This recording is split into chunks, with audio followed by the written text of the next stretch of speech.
Oman रे फसी ओडिया पुओं मृतदेह ओडिशारू जाई ओमान रे एक होटेल रे दीर्घ वर्ष धरी से काम करुले गतकाली मृत्यु पर एवं मृतदेह किभली आणबे से चिंतार परिवार लोके बालेश्वर जिला खंतापड़ा थाना अंतर्गत अनंतपाणी गाँवर नित्यानंद महाळी मृत्यु पर तांको शव भारत फेराई आने काकुति मिनती होती परिवार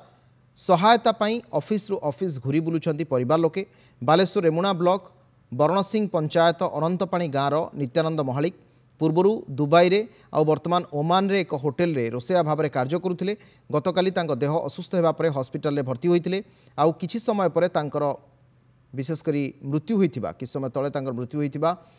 परिवार लोकों पाखक फोन आसाला बालेश्वर जिलापाल आवासिक कार्यालय जिलापाल भेटी गुहारी करिसेंती परिवार लोके जिलापाल तुरंत उपजिलापाल श्रम विभाग अधिकारी और बीडीओ को नहीं एक स्वतंत्र टीम गठन करने सहित राज्य सरकार और केंद्र सरकार वैदेशिक व्यापार मंत्रालय सहित जोगाजोग करा तेबे केंद्र सरकार वैदेशिक मंत्रालय क्षमा करेंगे तेबे किभली मृत शरीर बालेश्वर पहुंचब से सबु व्यवस्था करने सहित मुख्यमंत्री रिलीफ पांठि साहाय्य जोगाई देवाक परिवार को प्रतिश्रुति देइछंती।